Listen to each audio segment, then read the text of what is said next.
views and opinions expressed in this program are those of the participants and do not necessarily reflect the views of BronxNet or the program underwriters.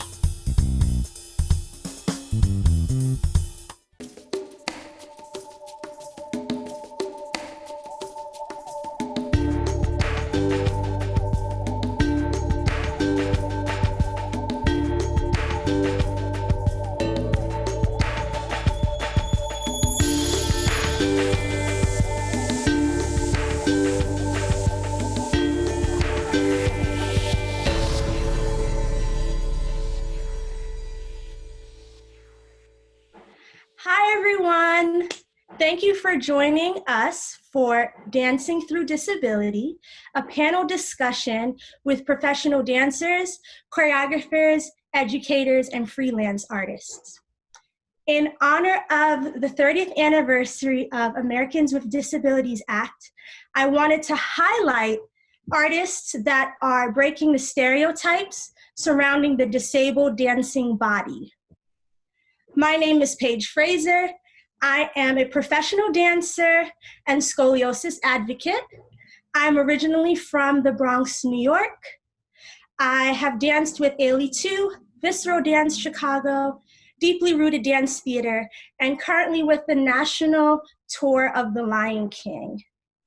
As a scoliosis advocate, it has become my mission and duty to raise awareness about this condition. In 2017, I launched the Paige Fraser Foundation. This foundation aims to create a safe space for dancers with or without disabilities. Our main goal as a foundation is to one day create a performing arts space that is inclusive-based in the Northeast section of the Bronx. And today we have some wonderful, wonderful artists that I would love for you guys to introduce yourself. Heidi, starting with you. Okay, great. Thank you so much for having me here. And my name is Heidi Latsky. I am the artistic director, choreographer, and executive director also of Heidi Latsky Dance. Started in 2001, but in 2006 we became physically integrated. So we started to incorporate people with disabilities into the core of the company. I live in New York City. I'm originally from Montreal, Canada. I do have scoliosis, and I think that which was diagnosed when I was 16. Never thought of it as a disability, still do not. However, I think it has contributed immensely to all the injuries that I've sustained over the years. And one thing that I just recently had was a hip replacement. A year ago, almost a year to in September, which has been amazing. Really quite an amazing journey, but also a great improvement. Was I supposed to say anything else? I'm just thinking. I'll just say one more thing about my company. We have many initiatives. We have a global initiative called On Display Global, which is in honor of International Day of Persons with Disabilities, where people all over the world, we have 78 cities right now, are actually doing these sculpture courts at the same time as we do it at the UN in New York City and also NYU.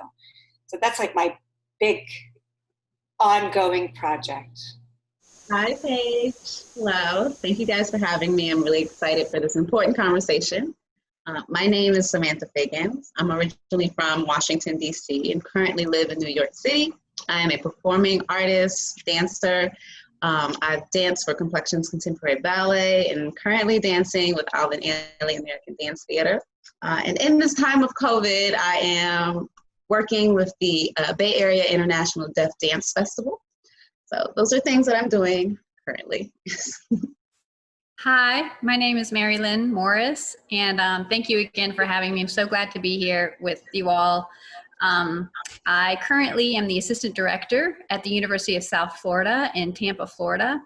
And I've been teaching in academia for over 20 years. So that is a big part of what I do. but I'm also a choreographer and work independently in the community.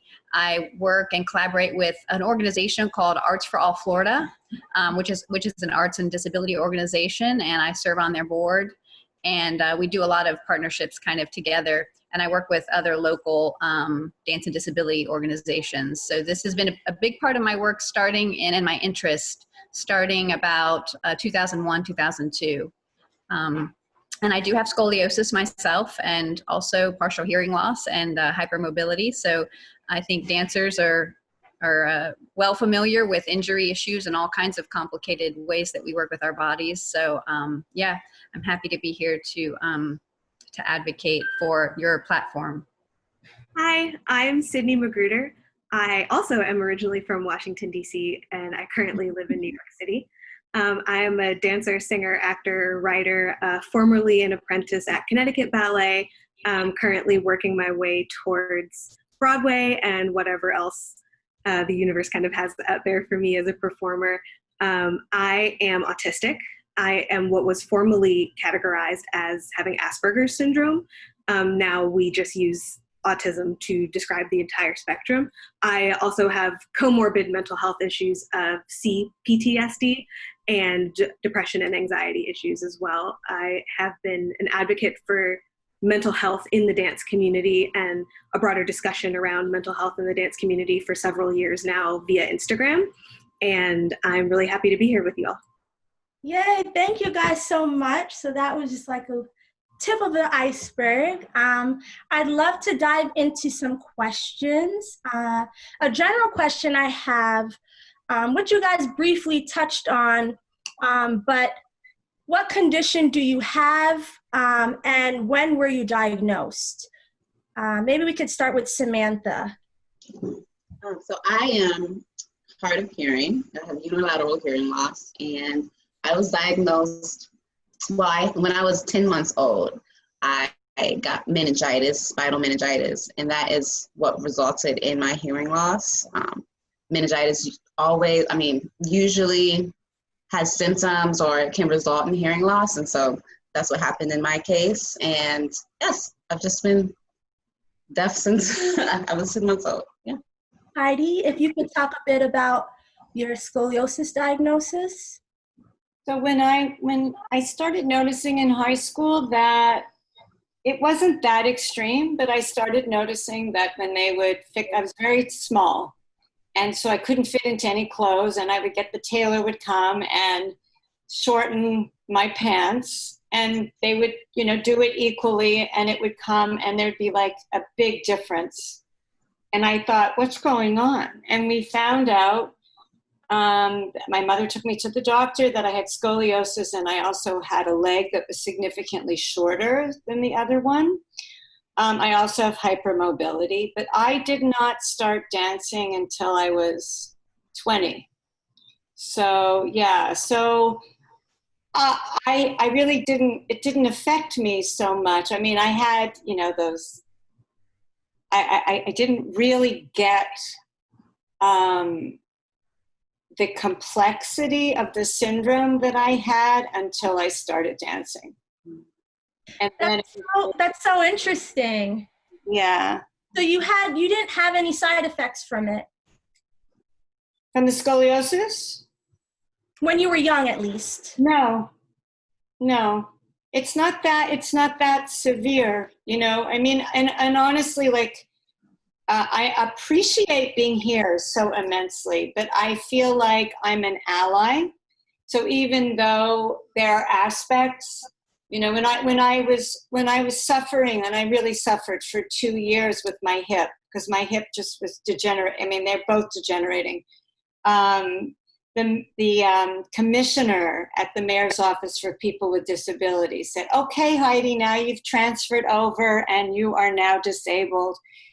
And I don't identify as disabled, and I didn't then. My company, on the other hand, I work with so many people with disabilities, and I feel like that's what I can offer here. I mean, besides for my own experience. Yes, I'm looking forward to diving into that, because you in commonality with what I'm trying to do with my foundation, you are creating an inclusive space for all dancers. So I'm really excited to pick your brain about that. I think I was most intrigued by our conversation because you have scoliosis, no matter the degree of it. I'm finding as I get older, so many dancers who have it. And I think it's because with having scoliosis, there's a need to move. At least for me, it's been super helpful. Of course, there have been days where like dancing doesn't help the situation, but I've found more often than that, when I move, when I breathe, when I expand and find length and space, I am in a way better shape than when I just sit around. So thank you, Heidi, for being here. Even though you don't identify as disabled, which for a long time I haven't, but when I looked at the limitations that scoliosis has caused, I do now see it as a disability. Even though I don't wear it as a disability, it has caused many, many limitations. So it is what it is, and I'm proud to be here and proud to own that and yes, embrace that. And I just want to say, I thank you for that, because one of the things when I started working with people with disabilities was I kind of made myself, I allowed myself to get in the background, right? Like I put myself in the background and pushed the dancers with disabilities forward, which I felt we really, really needed to do. But all the pain and, like you said, limitations that I've had my entire career, you know, I just didn't feel comfortable addressing that. So I appreciate that now, actually. And thank you, Paige, for that. Of course, no problem. Sydney, can we bounce to you? I know you mentioned briefly that you are autistic. But if you want to talk a little bit about when you were diagnosed and maybe touch on some of your experiences with that. For sure. I've known that I was autistic for quite some time. Because for a long list of reasons, I actually didn't get a complete diagnosis until I was an adult. And I knew, and my parents knew when I was a child, but growing up Black in DC in the 90s, they weren't diagnosing Black children with autism then. They weren't putting us on the spectrum where we should be. And I have nothing but pride about being autistic. I wear it very proudly. I do think of it as a disability, but I also think it has limited me, but it has expanded me in so many ways as a person and as a dancer. I do go to sleep grateful for it at the end of the day instead of regretting it or kind of ruining the day. But I have always known that I was different. I can remember from my earliest moments of consciousness, probably being 4 or 5, and being around other children and observing them in a way that I've never seen other children observe other children, and thinking to myself, oh, perhaps I'm not like these other children. And it was mostly to my advantage academically. It was to my advantage logistically, but it was not to my advantage socially at all. And I actually have been diagnosed with PTSD from the bullying that I endured for so many years. I switched schools 3 times before the 6th grade because the children were so cruel to me. And it's something that I deal with to this day, like the trauma, the kind of resulting depression and the anxiety is something that I deal with a lot. And knowing that I was bullied for being autistic before I knew that I was autistic is something that it took me a while to come to terms with, that I was being treated so poorly for something I can't help, for something that I don't regret, that I don't judge myself for.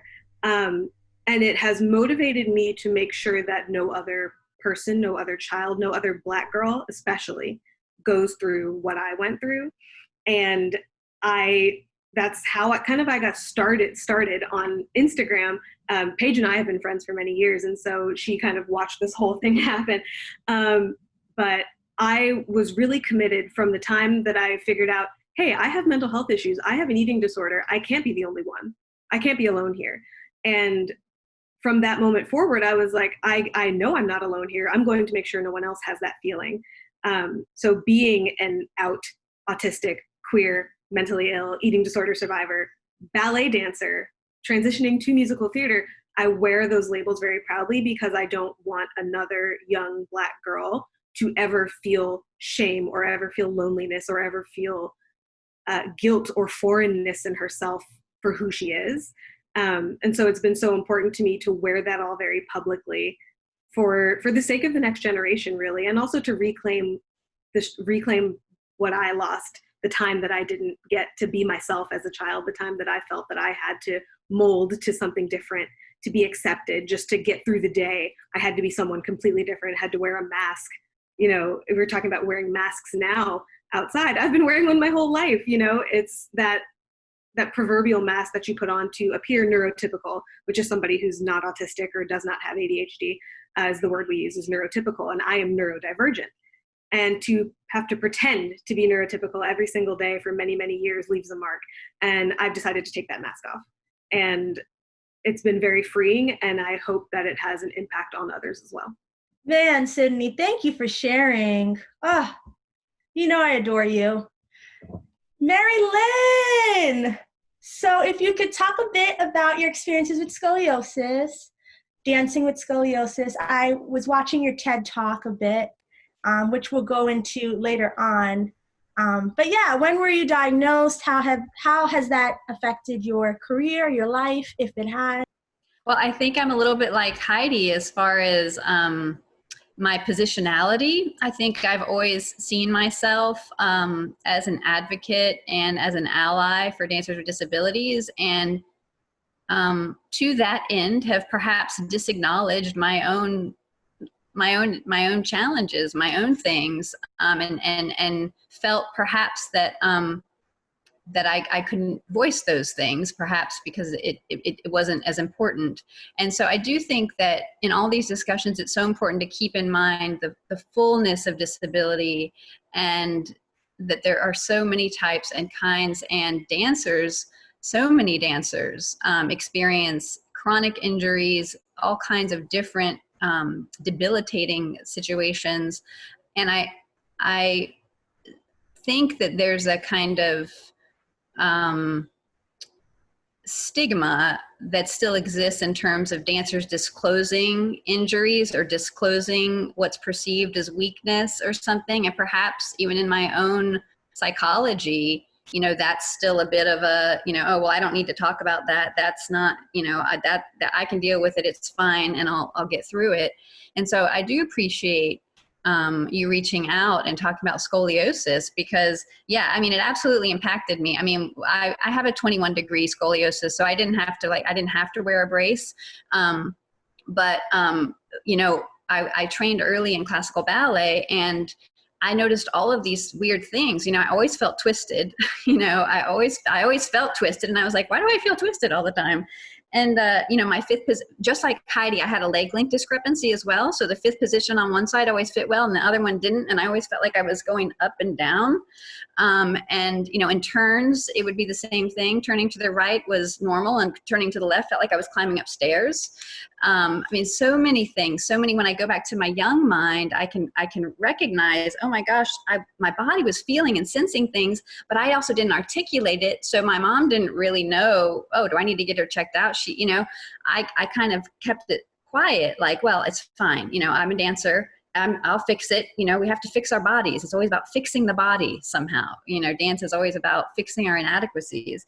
So, you know, I remember when I was about 12, I had this ballet teacher who she'd always come up and she'd come to my right scapula, and she would sit there for like 5 minutes trying to get my right scapula, because a lot of times when you have scoliosis, you know, one scapula wings out, right? Exactly. That's it. And she'd sit there, and I remember like thinking, like, what is she doing for like 5 minutes? And finally, at some point, she would get the scapula to lay down flat, but again, she wouldn't. I don't think she realized it was potentially a sign of a twisting, of a scoliosis, and so I just went along with it. It wasn't really until quite when I was in later teens that I really got a diagnosis. And, you know, and the leg length thing has always been a problem. I still haven't figured that one out. That's a perpetual issue. So, yeah, that's my story.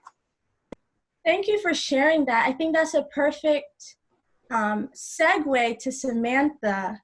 We talk now openly about what's happening, and I was fortunate because while I was in high school going through my diagnosis, the director of the Performing Arts School at Ailey had scoliosis. So I saw someone in the front of the room with the same condition, and it made me feel comfortable talking to her about it. And I think she obviously saw, as your teacher did, Mary Lynn, that like things were off. My hip was never square. My right shoulder was always rolling forward. So I didn't feel like I had to hide what was going on. Of course, I was embarrassed because I had to wear a back brace, and that was not fun, you know, being in high school. So when I was dancing, I felt free. I didn't have to wear this back brace, and I could just be who I was, and people already knew, so I felt safe. But I do know for some, they don't feel comfortable talking about it. And Samantha, I want to ask you, what inspired you to really fully embrace, you know, being hard of hearing and your experiences with it? I was watching your Elle interview, and you were talking about that journey of really stepping in and owning your condition. If you could talk a bit about that. Yeah, I really was inspired to really finally invest in my hearing loss when I was at Ailey, and I finished a performance, and a student was sitting in the lobby waiting for me to come out. I guess another company member told them that I had hearing loss, and she waited for me to come out, and we met each other, and we ended up spending another hour and a half after a performance. So we know that gets out, like shows get out at 10. So we stayed another hour just talking, and I was sharing my experiences with her, and we were both crying, you know, and her mom was there, and we just bonded. And it was in that moment that I realized that I need to be, well, I saw myself in her, you know, she needed someone to talk to. And it was then that I realized I need to be the person that my childhood self needed when I was younger. And for me, with hearing loss and deafness, it's an invisible disability that you don't really see first thing. And for me, I grew up in a hearing family. So I was the only one who had to deal with communication issues, not being able to understand what was going on in conversations. And that was very isolating, you know. But I was lucky to have a twin sister to grow up with. So things where if I was alone, you know, if I didn't have someone to support me, I was speaking to my mother, she said like my speech and things, they're up to par. They're on the same level as what my sister can do, you know. I had always had someone that I could turn to and kind of measure where I was developing, you know. So that was just very helpful to have her in my life, and she kind of really helps me understand the world around me. So I'm very thankful for that. And so it wasn't like, for me growing up, the biggest issue was communication, and having this hearing disability, the spectrum of deafness, you don't really know where someone can fall. You either have someone who's totally, completely deaf, and then after that, someone can have one ear deaf and a little bit of sound and I still need a hearing aid, or one ear deaf and the other one can hear. I don't necessarily feel like I need a hearing aid. You know, your needs differ. And so I just had a really hard time understanding what people were talking about, what people were saying in general. Just with like hearing, you can either hear a high frequency or a low frequency. When I'm talking, I can either hear consonants or vowels. Either one of those are always going to be dropping out for me, you know. So when I hear a conversation, it's kind of like filling in a blank, you know. And it was just reflecting and like trying to see what my childhood self was going through. I've realized that I have been, over the course of my life, decoding riddles all day, you know, just decoding riddles. So, for example, if I'm in a crowded studio, you know, we just finished center and we're going off to do across the floor, and the teacher is yelling over the music, let's do groups of 4, yeah? So all of you guys will hear, let's do groups of 4. But me, the first time I'm hearing it, I hear something like, S-U-F-O. You know, I don't hear what the full sentence is. And so with that, in that moment, and this is every single conversation throughout the day, in that moment, okay, I hear, oops, a 4. Let's do oops, let's go across the floor. Let's do groups of, which one is it? You know, I have to figure it out. By the time I get to what the actual sentence is, the conversation is in a totally different place. So I'm constantly playing catch up. I'm constantly doubting what I'm hearing. I'm always like, am I stupid? Am I like slow, or just not on the same page as everybody else? So that just also played into all the mental games. Like, I think, you know, you can't see the hearing, you can't see how hard that process is every day and what it does in your mind. You know, you can't see that. And so I've dealt with a lot of anxiety, just self-doubt, lack of confidence, self-esteem and things. And it played all the way up until college. You know, the more work that I've had to do, the more company life, and now I'm on stage actually performing, the more that process, that decoding the riddle, the more I have to do that. And then the more I have to pretend that I'm okay, and that I'm on the same level. You know, I too, like a lot of you guys, I walk with the fact that I can hear. You know, I walked with that because when I was younger, I could have passed away. So I'm like, I can hear. I'm happy to be here. Like, yes. And a lot of my time growing up, I didn't, because I was sitting in my hearing self, I wasn't fully acknowledging the totality of who I am. And I was just walking with my hearing loss over here. You know, I wasn't holding it and letting it be something that can help me. And that, I think that's what I have really found in recent years, that instead of it being a hearing loss, I find it as an improvement to my life.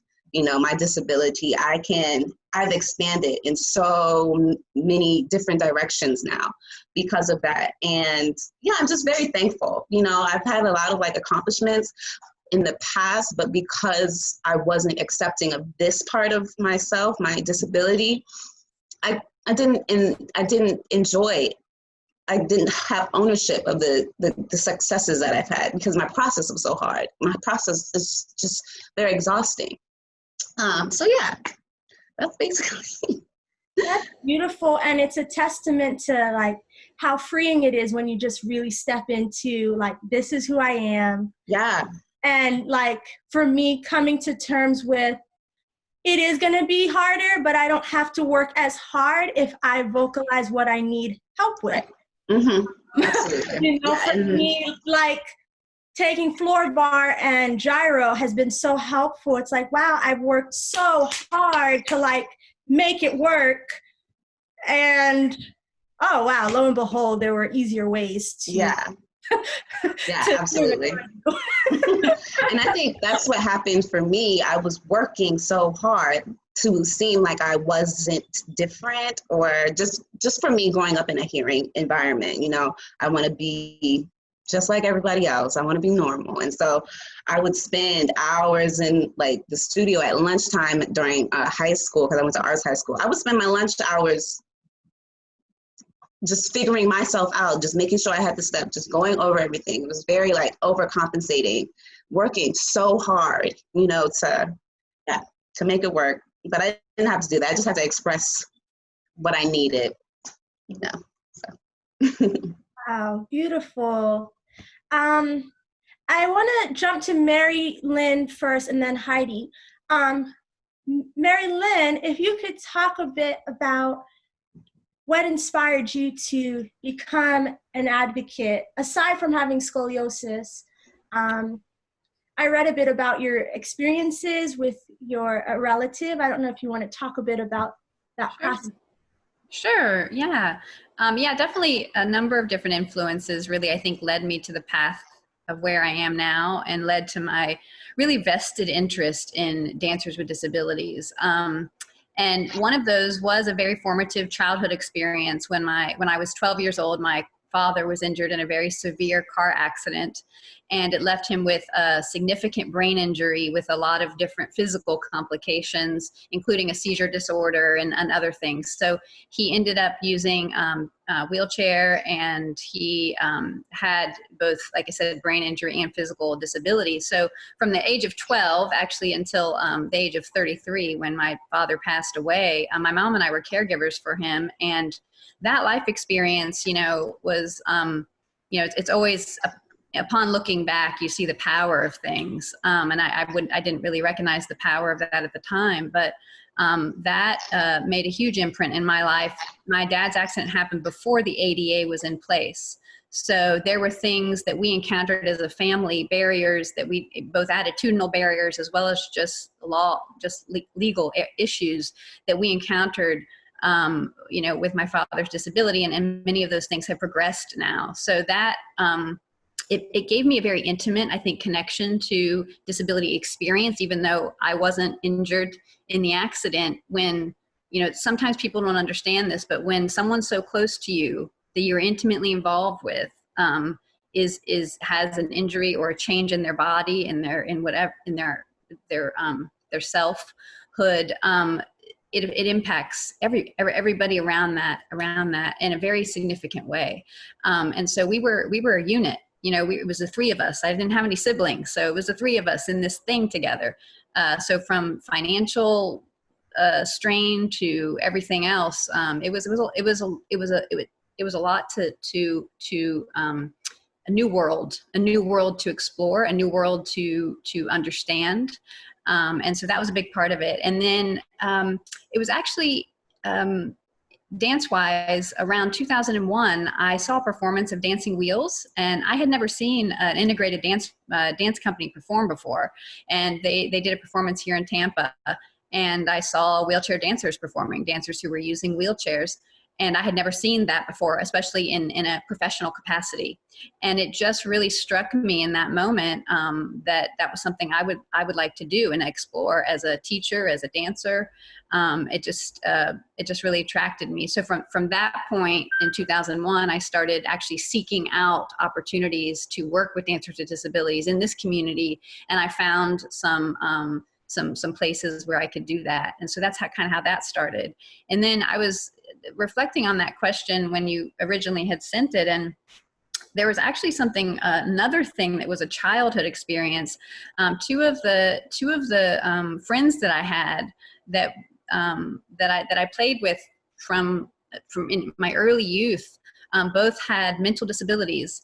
And I think that planted some seeds too, because in that experience, disability was normalized. It was not stigmatized. We were playing together. We were creating together. We were learning about each other together. We were collaborating together. And it felt normal. It felt very much like this is what you do. And and people are different. And we play together and we create together. So I think probably, all of those things coming together is what led me on my path for looking at dance from a more inclusive and diverse perspective and questioning, having come from a really strong classical ballet background.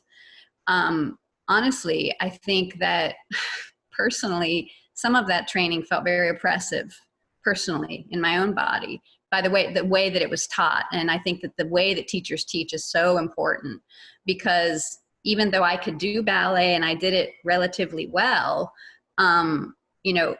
the way it was being taught to me was very oppressive in many ways. And so I think I myself was looking also for where's the dance form where I can breathe, where I can work, where we can be free, where we can not have so much rigidity. And modern offered that, jazz, some other dance forms offered that, and improvisation. So I think my spirit resonates very much with that world of dance that is very inclusive and very much about exploration and not about rigid rules or aesthetics or compartments or, you know, cookie cutter molds. My spirit doesn't resonate with that. So this is where I landed. Wow. I did have one other question for you. So you created a wheelchair, right, for dancers? I did. Talk a bit about that.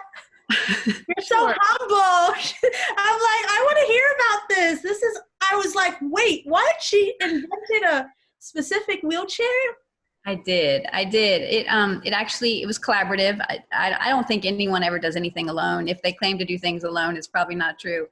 I worked with engineers. I did conceive the idea. I had ideas. I had my experience with dancers with disabilities, and I brought that to the engineers. So it was my initiative and it was my leading, but I worked with them and their expertise and brought my own dance and movement expertise to it.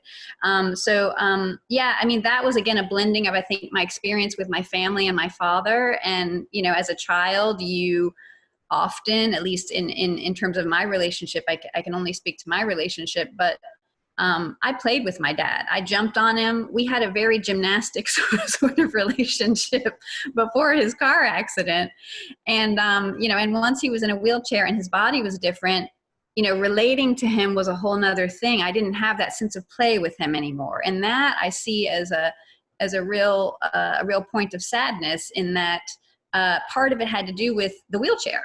And so I think that I, as I moved in my career, I started getting really interested in mobility devices and the design of mobility devices, and how could we think creatively about mobility devices, because generally speaking, they weren't designed from a dance perspective initially. They were designed with a different kind of perspective in mind. And so I thought, well, what if a dancer, you know, what if we think about choreography? What if we think about movement and mobility and all these other dimensions, and really look at wheel design and really look at control system, and also try to broaden the spectrum of who again gets to dance? Because if you only have designed one technology for one body or two bodies that can use that particular technology, there's other people that are missing, again, that aren't getting it because that technology isn't quite working for them. So I think we need a lot of different types of mobility options in dance. I mean, you know, there's examples of fascinating things like Cirque du Soleil, who, you know, don't necessarily have dancers with disabilities and don't call them, you know, but they're doing these crazy things in terms of mobility. And I think that creativity of thinking very differently about technology is really what will move also us forward, because technology plays a big role, and certainly in dancers with physical disabilities and the technology that they're using. So why can't dancers get involved, you know, in design? That's so powerful. And I hope the right people hear that message, because I was lucky enough to do a campaign for Intel, and they used technology to basically build this screen behind me that when I was dancing, it responded. And I know they were also looking into making prosthetics for people who were missing limbs. I'm not sure where the development went with that, but there is a lot of information out there. And I think it's important for people to hear conversations like this, to be reminded that, like, hello, we're here. We're hungry for that. Like, there are artists that want to have the same experiences as an able-bodied mover. So thank you for all that you do, Mary Lynn.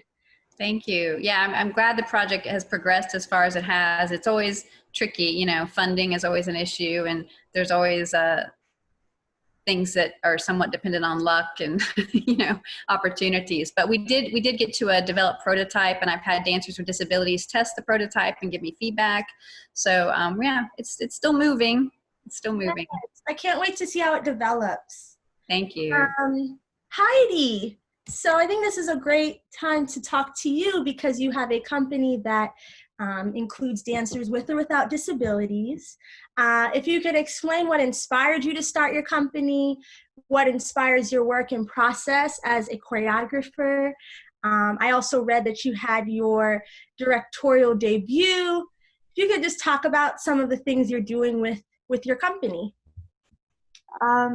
Okay. I was just thinking about my trajectory as an artist and having started dance so late and had so many of my own issues, like having to fight so hard to be a dancer.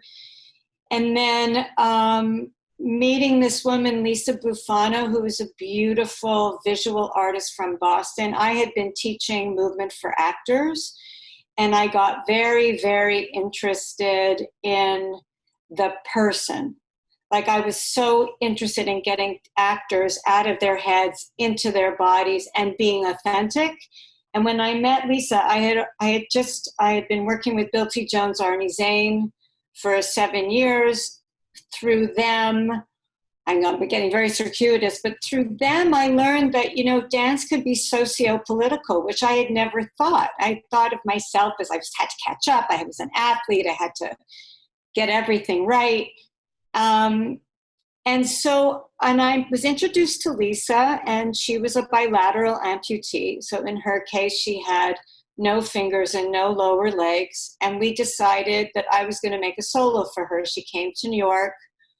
And I didn't know what to do with her, because I'd never done anything like this. I had a partner, Lawrence Goldtuber, who had been in Bill's company, who was very large.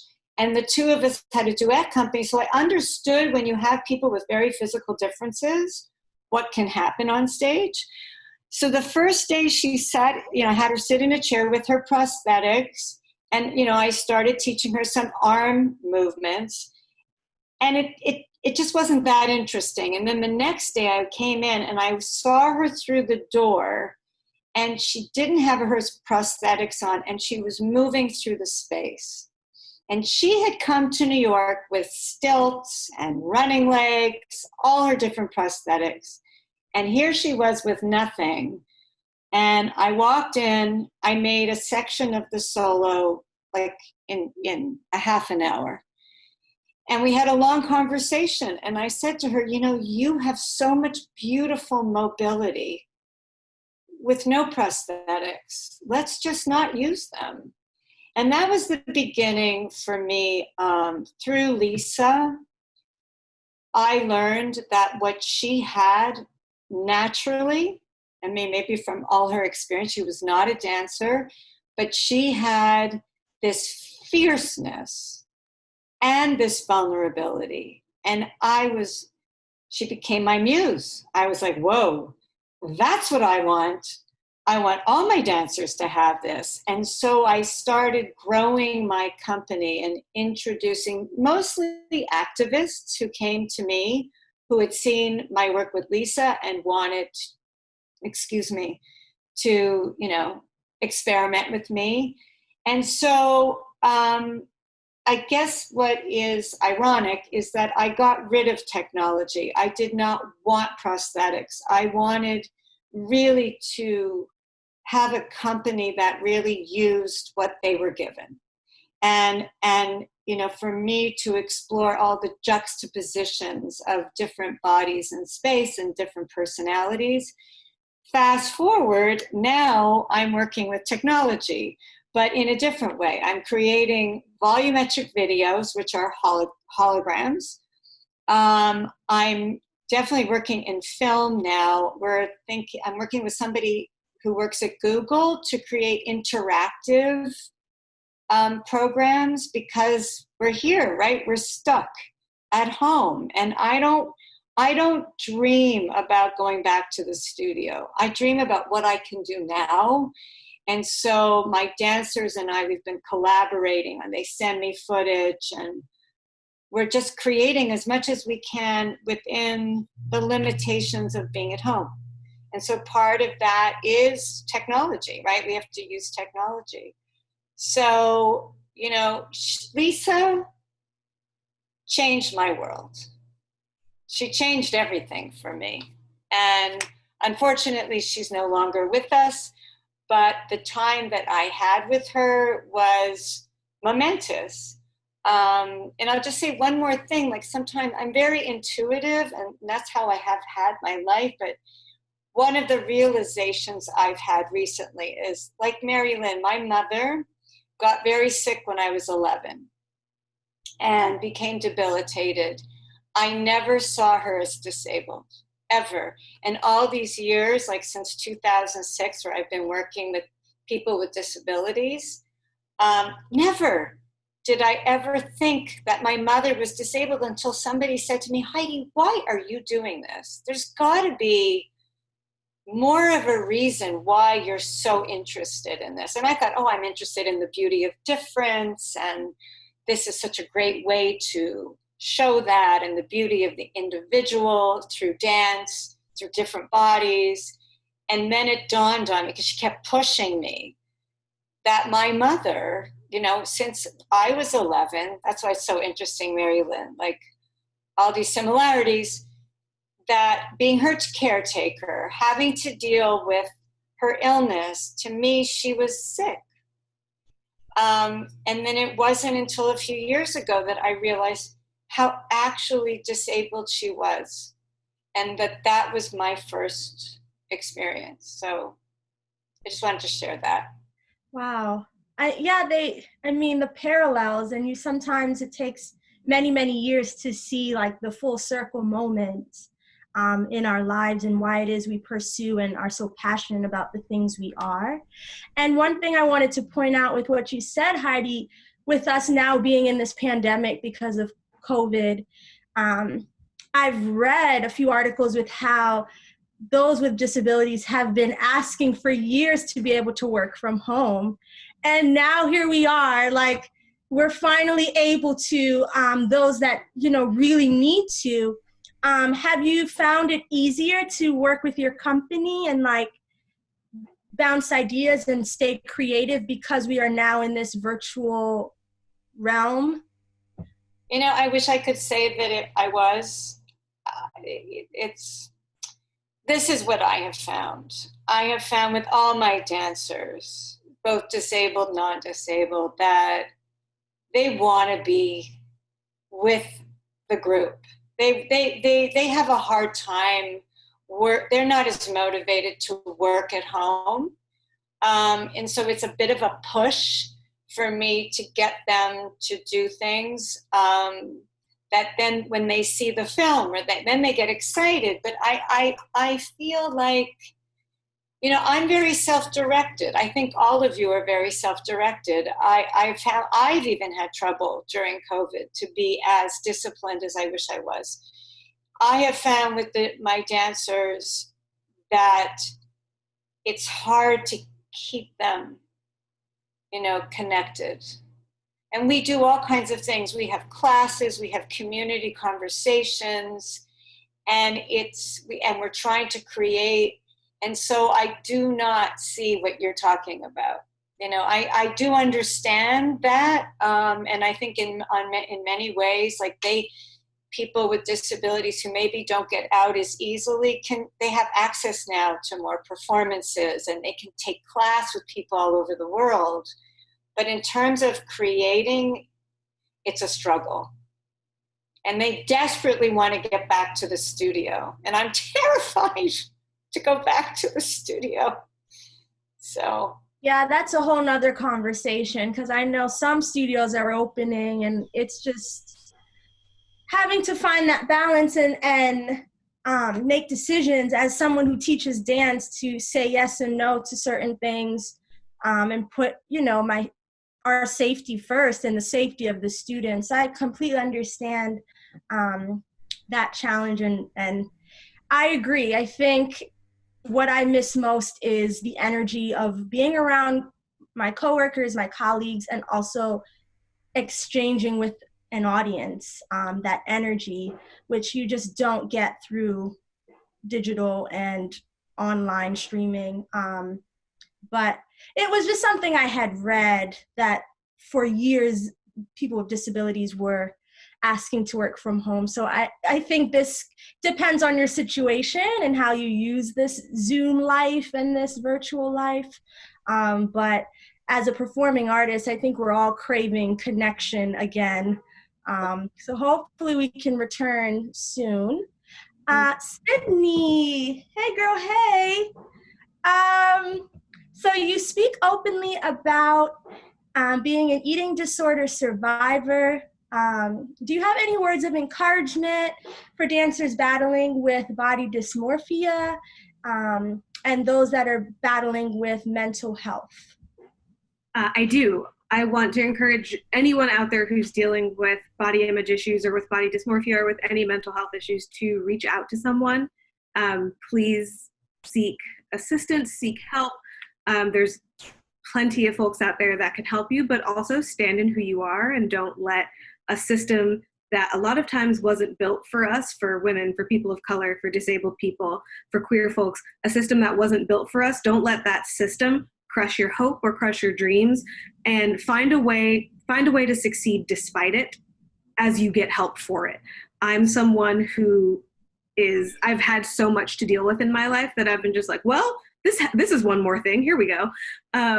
And that has been, I'm not sure if that's honestly the healthiest perspective, but that's what's got me through so far. And I want to encourage anyone out there to get help and to seek help and to know that you're not alone, but also to find that little bit of power and find that little bit of faith and stand on that and move forward in that, because that makes all the difference. Once I started to feel more recovered, because there will never be a fully recovered, I don't think. Once I started to feel more recovered, I dared myself to do different things, and I tried to challenge myself in different ways, to go to auditions I wouldn't normally go to wear things I wouldn't normally wear to class because I was afraid of looking a certain way. And that scared me half to death. But I knew it would be worth it in the long run, because I wanted to not only do it for myself, but I'm so committed to making sure that this doesn't happen to anybody else, or that no one else suffers so severely. And it's so important to me to have that example out there. And just like Samantha, I wanted to be the person that I didn't have when I was younger, being told to lose weight at 11, at 12, at 13, at 14, not being casted in things because of my body type, something that I cannot help no matter what I do. I'm always going to be short. I'm always going to be muscular. I'm always going to be more of a Simone Biles than an Alessandra Ferry. And that's okay with me. It is now. It wasn't for a very long time. And I mourn those years. I mourn that lost light. And I want no one else to suffer that way. And so if I can do one small thing per day to advance my recovery or to encourage someone else, then that's what matters to me. So, seeking help and making sure that you know who you still are underneath your suffering is critical. Wise words. Thank you so much for that. I think that's a common thing with what Sam has shared, Sydney, myself. Like, you don't have to suffer. You don't have to suffer, you guys. And the effort that you put into it, making sure that it is useful effort, right? And not effort that you are doing because you are fighting through it. Those are some things that have been super beneficial for me in my career. Mary Lynn, I wanted to know, as an advocate that you are, how can we deconstruct old ways of thinking about dancers with physical challenges? And what do you feel the dance community can do more of to explore these new ways of moving and creating? Well, that's a big question. I think that it starts by questioning our habits of thinking and how we see and where we place value. And I think that the act of questioning and reflecting is the most powerful thing. I mean, and I think that that's where it starts. If you're a teacher, if you're a choreographer, if you're a dancer, and you allow yourself to go to that thoughtful place where you are self-reflecting and asking hard questions about why certain things matter and why other things don't matter. And if you're asking, what's in the center and what's on the periphery, I think, those are the questions that start unpacking where the value is being placed. I think that traditionally, dance still continues to, much of dance continues to perpetuate a certain kind of visual desire for a certain body type, and it leaves other bodies on the periphery. And I think, you know, as a choreographer, as a dancer, as a teacher, you know, just very simply look around whatever program or whatever circumstance you're in and ask, who's missing? What bodies are not here? Who are the people not in the space? And I think, you know, if you just start there, you know, the blinders kind of come off, because you go like, oh, there are only white people here, or, oh, there are only, you know, what appear to be non-disabled dancers here. You know, there's no differences in body size here. Why is that? What's going on here? What are the values that we're inculcating here? So I just think the value of questioning is a huge thing. And I think that the more we can embrace the individuality of bodies and people, the better the dance world is in terms of its ability to deal with intense and complicated social political issues, its ability to communicate in really powerful ways and find new modes of expression. I just think perhaps we need to, you know, there's more deconstruction that needs to happen in terms of traditional teaching methods. You know, there's still teaching out there that's very much kind of model off of a kind of authoritative model of, you know, I'm the teacher endowed with knowledge and I will deliver it now into the people in front of me. You know, and some of that in different circles has really gone away, but it still persists. And I think there's, you know, I would support and advocate for collaborative modes of teaching and learning and choreography and all of those things in ways that there's a partnership in the classroom. I think also that something that I wish that I had as a dancer is more emphasis on somatic awareness, on what my body felt like internally. I mean, at no point in my dance training, I don't know how it was for you all, but at no point in my dance training did anyone say, hold on everybody, let's take a minute, close our eyes, and in this next exercise, just sense what your body's doing. Don't look in the mirror, all this stuff. I mean, just even that, if it happened one time, would have been a great discovery, just to go, oh, wait, let me close my eyes for a second and feel this balance. Just take out the visual sense, you know? So I think somatic awareness, breath work, all the internal work is what will make dancers stronger and healthier and less injured and all of that. Because I know my injuries really grew out of a lack of awareness. I mean, I was being forced into these, you know, 180-degree fifth positions and twisted and all this kind of craziness. And I was hypermobile, so my body could do it, but it did not serve me well. You know, I ended up with more dysfunction as far as I couldn't stand on my legs, you know? So I just think the questioning, the reflection, paying attention to internal somatic work, collaboration. And I'm a big proponent of, you know, improvisational methods. I know Heidi has done a lot of exploring herself with different ways of working with dancers to really get into the insides of them, you know, as opposed to, again, trying to get them to fit, you know, into this kind of mold or model or something. But it requires, there's a willingness. There's just a willingness that you have to start with. You have to let go of things. You have to let go of knowledge. You have to imagine that you're starting something new sometimes, and that it's okay to let go of knowledge. Old knowledge can go away. It's okay. If you hold on to it so tightly, it can become suffocating. So it's an attitudinal approach, I think, that is so much a part of it. My favorite question is to ask, what else? Or what more can we find? You know, that's a great place to start. Lovely. My last question is for Sam. How do you feel those that are deaf, how can they be more supported, artists or not, just in your process? And I know you're learning sign language, which is Yes, I think that is definitely, access is the number one thing that I think people with deafness or hard of hearing or just disabilities in general need access to things. They need to feel included. They don't want a savior type of person coming in like, oh, I can help you. No, just make me feel like my life, my everyday, what I need to be successful in my day is just easy. You can just, it's just provided. It's just, I can get access to that. I think learning ASL is something that everyone should learn. I think,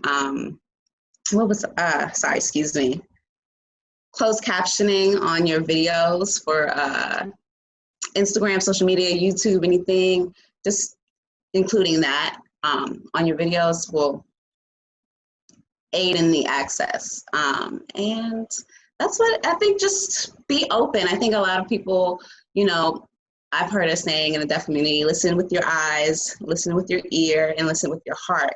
And I feel like a lot of people see first and judge. And I think that is something that we as a people in general right now are dealing with, is what we see, instead of getting into what is in the heart space. And that is what we all share.